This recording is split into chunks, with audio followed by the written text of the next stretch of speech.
Hello dear student, welcome. तो फिर जो एम कॉम बच्चे हैं, जो तुम्हारा ये एग्ज़ाम है राइट, तो इसका सब मैंने सम भी सॉल्व कर दिया, अच्छे से अपलोड भी कर दिया हो।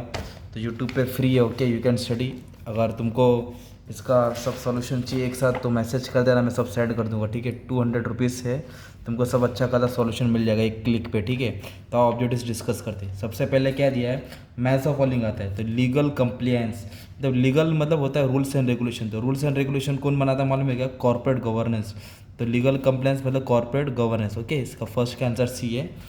IFRS, international financial reporting standard. तो ये क्या करता है मालूम है क्या?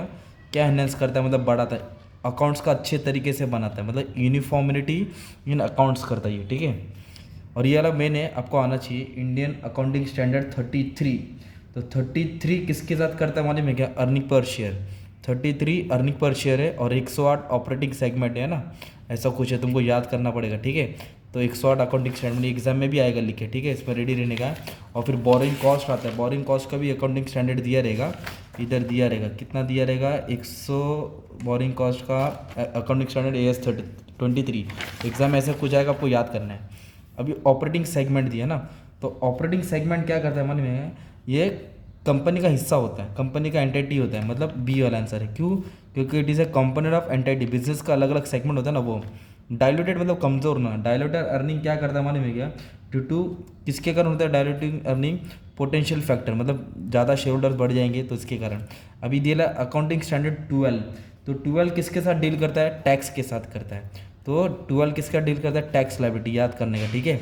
33 अर्निंग पर शेयर, 12 इसके साथ, और 108 क्या है? ऑपरेटिंग सेगमेंट, ऐसा ऑब्जेक्टिव याद करना पड़ेगा।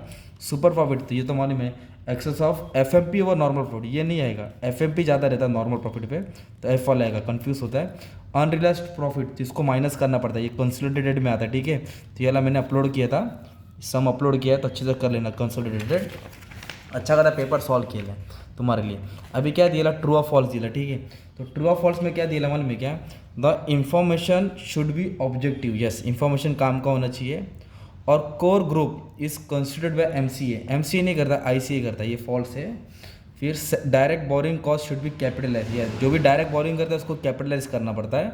और जो क्या बोलता है, जो नॉन स्पेसिफिक है उसको कैपिटलाइज नहीं करता, एवरेज रेट निकालते हैं उसके लिए। फिर बोला है segment reporting includes reporting about segment revenue, yes, segment revenue कितना कमाया। Dilation is a reduction, dilation मतलब कमज़ोर होना, तो अर्निंग पर शेयर कमज़ोर होता है, राइट। ये तुम्हारा क्या है? ट्रू है, ठीक है। अब PE रेशियो मतलब प्राइस अर्निंग रेशियो, ये क्या है? Relationship between market price and earning per share, yes.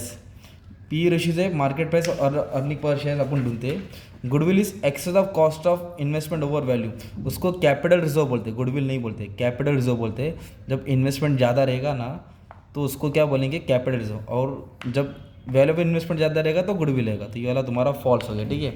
अब ये शॉर्ट नोट्स है तुमको, तो आपको ना ऑपरेटिंग सेगमेंट पढ़ना है, वैल्यूएशन ऑफ शेयर्स, ये 2 IMP है, और फिक्स एसेट को कैसे ट्रीटमेंट करते हैं ना, और एक ऑडिटिंग रिपोर्ट, ये 4 आंसर तो तुमको इधर से पढ़ना ही पड़ेगा, राइट। और तुमसे ये पेपर पैटर्न में क्या बताने का था कि कंसोलिडेटेड का 2 सम आता है, तो एक सम तो सॉल्व करना चाहिए, राइट। तो ऐसा वाला सम मैंने अपलोड कर दिया अच्छे से, ठीक है। तुमको ढूंढ के पढ़ना पड़ेगा। और अगर पर्सनली हेल्प चाहिए तो मुझे व्हाट्सएप पे मैसेज कर दो।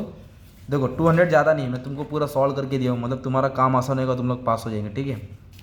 इतना मेहनत कर रहा हूँ, आपको ही मालूम है मेहनत क्या होता है, ठीक है। अब ये 15 मार्क का क्या तुम्हारा सम है मालूम है? इसमें बोरिंग कॉस्ट ढूंढना पड़ता है, कि ये टाइप का सम है, ये भी सॉल्व कर दिया हूँ। ये सबसे नकली सम है भाई, ये भी इजी है, अपलोडेड तुमको मिल जाएगा। वैल्यू ऑफ शेयर निकालना पड़ता है, नकली टॉपिक है, ठीक है।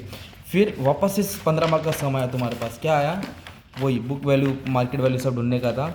और फिर 8 मार्क के और 7 मार्क के 2 चिल्लर सम है। तो आपके पास चॉइस है कैसे पेपर सॉल्व करना है, ठीक है। तो अच्छा करा मैंने हेल्प करा, ज़्यादा बच्चे लोग को केटी इसमें लगता है तो अच्छे से पढ़ के रख लेना बच्चे लोग, ठीक है। चलो, thank you very much and all the best for exam.